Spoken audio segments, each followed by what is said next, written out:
Join them for the final of our Who Are Concord Rangers series by the man who will be leading out the Beach Boys under the arch on Monday afternoon at Wembley, and that is of course first team manager Danny Scopesy.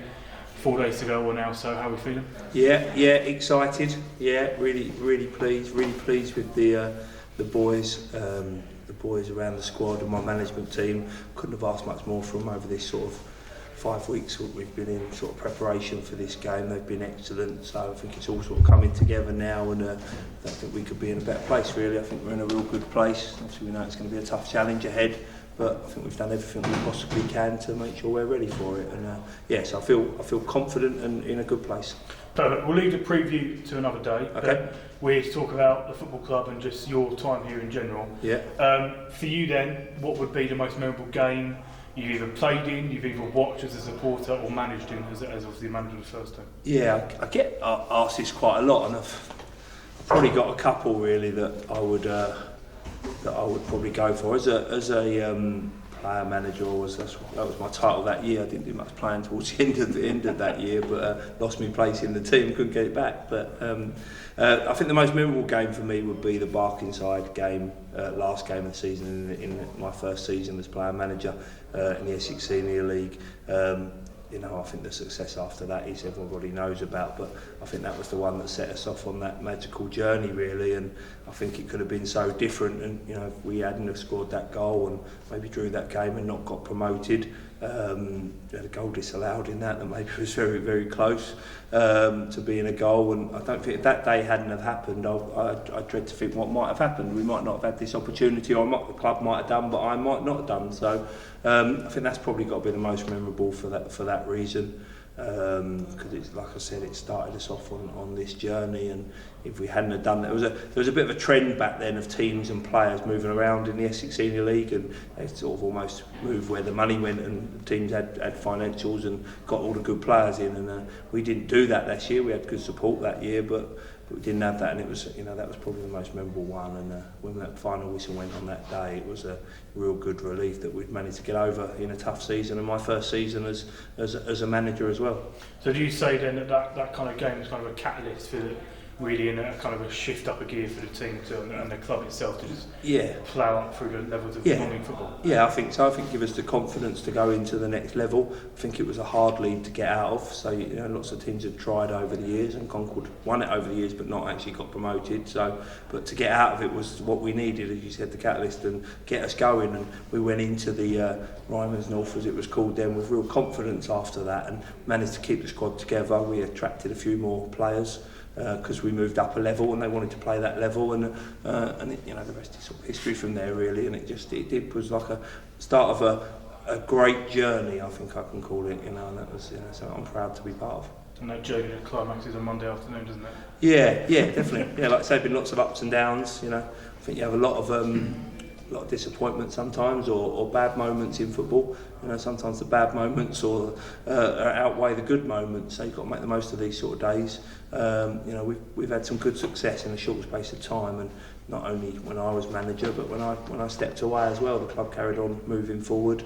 Other managers as well, and there's always a story, I think, in every season of success, which is what you want as a football club, isn't it? And the club's grown in stature, grown in size, supporters, facilities, and all that to move forward. So I think that's really important, and it's nice to have that, the Wembley date. I think that's after them sort of 13 years of my time around the club. It's a nice end to it almost, as a thing, before we sort of start another journey.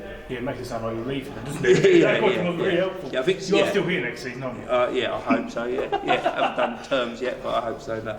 No, I think it's a catalyst of all the hard work. I think that's what we're trying to say, that everybody that's played a part over the last 13 years deserves this opportunity and this magnitude of this game. And the minute that game's gone, my focus will turn to trying to be successful for the next however long it takes for this football club, and whatever role I need to take for it. Perfect. Then moving on and away from kind of games, you would have managed, you would have played with, and you would have supported a bunch of influential players, and maybe worked with people off the pitch as well. But for you, who would be the most influential, most important player in your time that's been involved in this football club? Yeah, I find it difficult to single people out. I'm very team first mentality, and I think everybody plays a part. Everybody as a role to play at some point.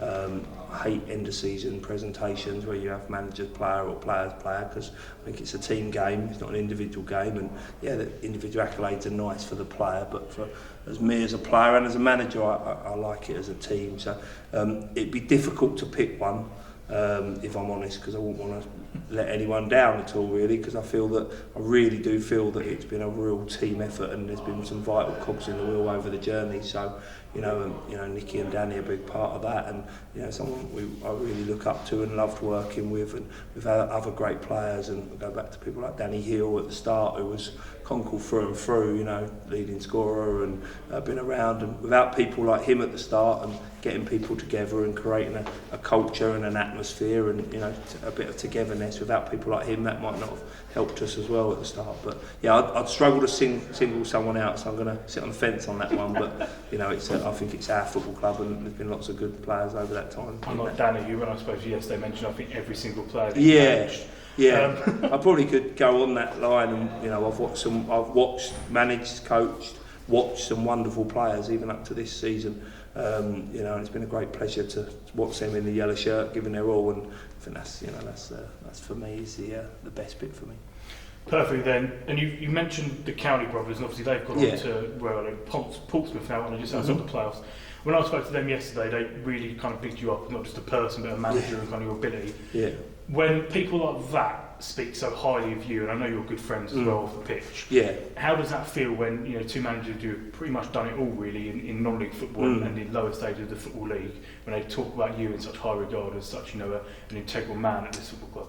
Yeah, I think it's nice. Of course it is. Everyone likes that and likes to be praised at times and told how great they are, and they're honest guys, and I don't think they would stand there and say any negatives about me in this moment and that. But I had some wonderful times with Dan and Nick, and the start of that journey was a journey that we probably didn't know where it was going to go, but right at the start. But after probably about a couple of months of them being in this football club and joining with myself as well, I sort of knew where we were going, and I had a thought that this club's going to go somewhere. This is a turning point for this football club, and it proved to be the case. And I think we owe Danny and Nick a lot of thanks for that. And the 5 seasons I did were a big learning curve for me, because I'd just come out of playing, a big learning curve for Dan as well. We probably made lots of mistakes, and I think we upset a lot of people.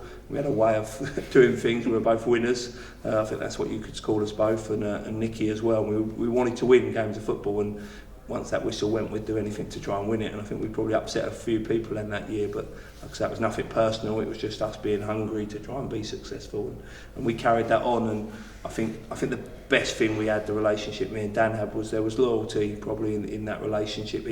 I'd like to think he knew he could trust me with anything, and I probably knew I could trust him after a very short space of time of sort of getting together and working together. And I think that was massive for us, because we both had each other's backs, and I'd pull him out of scraps and he'd pull me out of scraps. So and I think that was the loyalty that kept us probably together and played a big part in our success.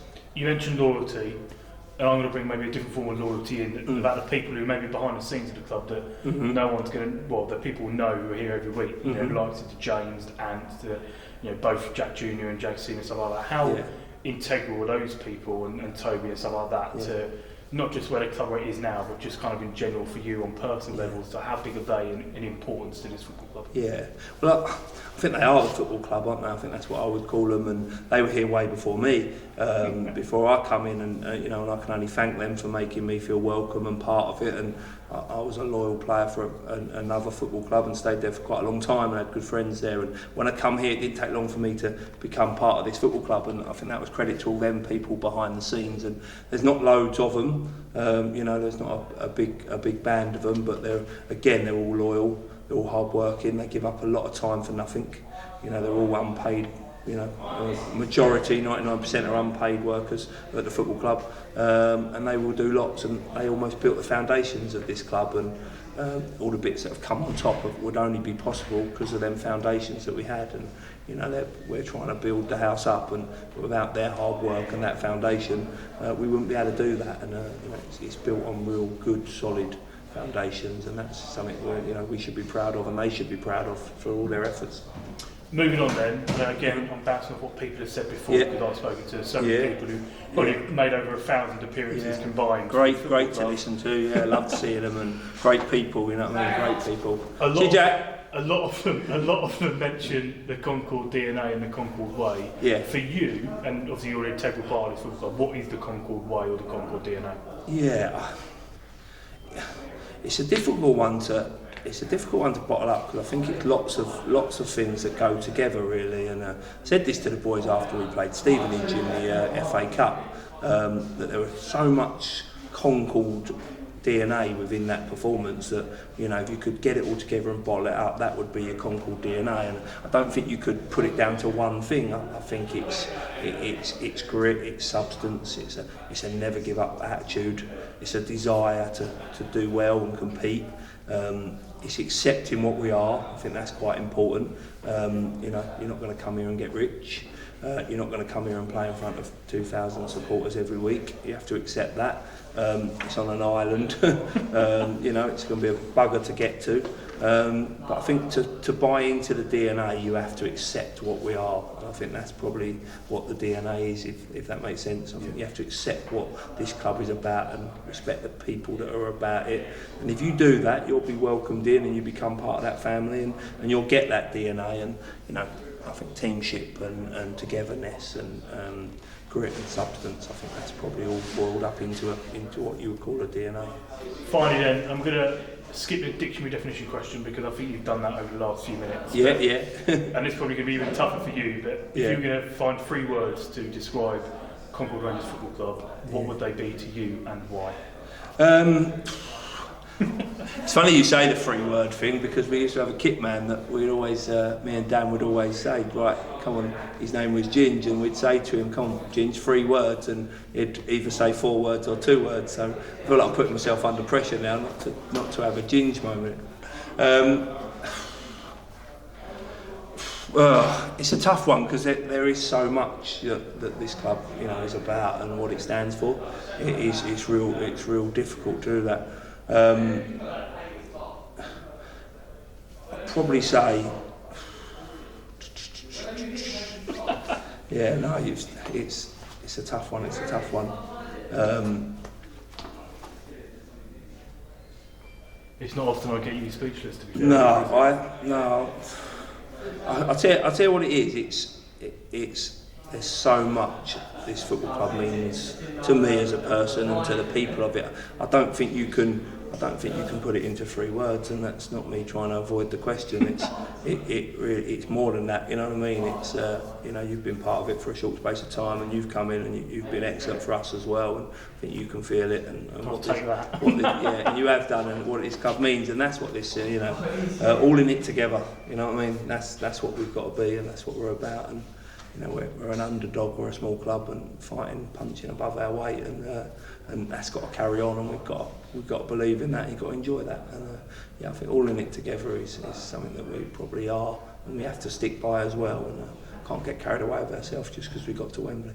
Perfect. All in it together, an underdog has been a running theme throughout this series, so we'll leave it there. Scopesy, thanks very much for catching up with me. Yeah. We'll catch up again in the next couple of days, previewing Monday's big game, but thank you very much. No, brilliant. Thank you, Tom.